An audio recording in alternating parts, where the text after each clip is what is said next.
Hello there, I am Black Bright and I am doing a Food for the Heart series until I get some news coming in because I think sometimes we hear news all the time and it's probably good for our heads or maybe not good for our heads, but we're not really doing anything about our hearts. We're just taking on all this information throughout the world. It drains us and it makes us feel so uncomfortable, and we're not paying attention. So I decided to do this little series, Food for the Heart.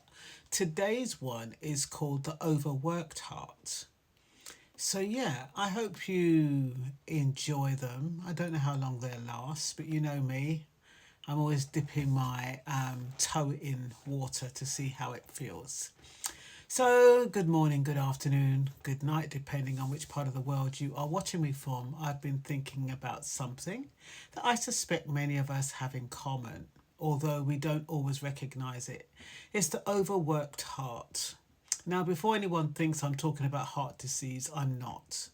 I'm talking about that part of us that carries everything: our worries, our responsibilities, our disappointments, our hopes, our families, our jobs, our bills, our memories.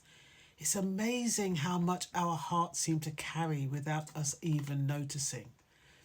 I've realised something about myself over the years. If my washing machine starts making a strange noise, I notice it. If my car makes a funny sound, I'll turn the radio down so I can listen to it better, as though the car is suddenly going to explain what's wrong with it. If my phone battery drops to 10%, I start looking for the charger. Yet somehow I can go for weeks without noticing that my heart has been running on empty. Human beings are funny like that. We look after machines remarkably well. We service the car, we charge the phone, we replace the batteries in the television remote because we're annoyed it won't change channels. But our own hearts? We often expect them to keep going on without so much as a cup of tea in a quiet moment. I've also noticed that we wear being busy almost like a medal. Someone asks, how were we? Or how are we? And we say, oh, I've been so busy. Sometimes I wonder if we're secretly hoping they'll be impressed. I'm rushed off my feet. I haven't stopped all day. I don't know where the day's gone. I've said it. Or more to the truth, people have told me that I'm always busy.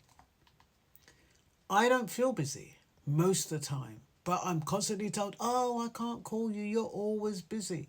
Why? Because they see me do a few videos, they see me that they know I'm working, they know that I'm on a panel, they know that I have all these little projects. But does that mean I'm busy? Maybe it does, maybe it doesn't.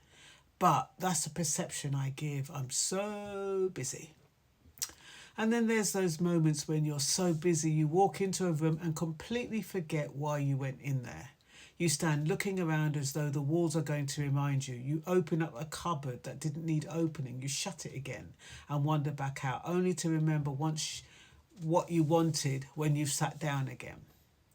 It's almost as though our brains quietly say, I'm doing my best here. Life has taught me that being busy and being productive aren't always the same thing. Sometimes we're just spinning. A bit like those people at the gym on a treadmill. They work incredibly hard, sweat in buckets, and after 40 minutes they're in exactly the same place they started. I sometimes wonder if our hearts are a bit like that. Running, keeping everybody else going, remembering birthdays, paying bills, checking on family, going to work, answering messages, wondering if we've forgotten something. And somewhere in all of that, our own hearts are whispering, excuse me, could we have 5 minutes? The trouble is, hearts don't usually shout, they whisper. By the time they start shouting, we're often exhausted. I've noticed something else. We can become so used to carrying things that we forget what it feels like not to carry them. Have you ever put a heavy shopping bag down after carrying it for a while and suddenly your arm feels strangely light? You almost keep lifting it because your body hasn't realised the weight has gone. Sometimes I think our hearts are a bit like that. We carry responsibility for so long that we forget what peace looks like. When someone asks, how are you? And without thinking, we answer, fine. It's the quickest conversation in Britain. How are you? Fine. We say it while looking at we say it while looking as though we've just completed 3 shifts back to back, and no one queries it. I sometimes wonder what would happen if our hearts answered instead of our mouths. Now, I'm not suggesting we go around telling everybody our life story. Poor strangers in a supermarket don't deserve that. But perhaps we be a little bit more honest with ourselves. We could be a little bit more honest with ourselves. I've learnt something as I've got older. Not everything deserves a place in my heart. Some things belong on tomorrow's list. Some things belong to someone else. Some things belong to God. I think one of the hardest lessons in life is learning the difference, because if you're anything like me, you can start solving problems that haven't even happened yet. Someone doesn't answer a text. Oh, before long, you've imagined 6 different reasons, 3 of them tragic, 2 of them involving hospitals, and 1 involving them simply forgetting to charge their phone. Which was probably the right answer all along. Our hearts can work overtime without ever being asked. Jesus said something that has become more precious to me as I've got older. Come to me, all you who labour and are heavy laden, and I will give you rest. I used to read and think it meant people who were physically tired. Now I think he was talking about tired hearts as well. Hearts that have been carrying too much for too long. Hearts that have forgotten what rest feels like. I've discovered that rest isn't always about sleeping. Some of the most exhausted people I know get plenty of sleep. Their bodies are in bed, their minds are holding meetings until 2 o'clock in the morning. One worry leaves, another one walks in. It's as though the night shift has started. I've had nights like that.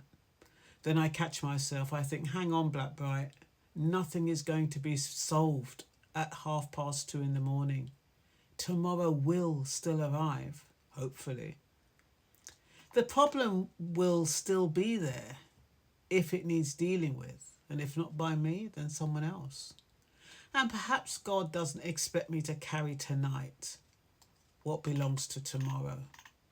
The Bible also says, above all else, guard your heart, for everything you do flows from it. For years, I thought guarding my heart meant protecting it from other people. These days, I think it also means protecting it from me, from my tendency to overthink, to overcarry, to overwork it. Because if my heart is constantly full of worry, there's less room for peace. If it's constantly full of resentment, there's less room for kindness.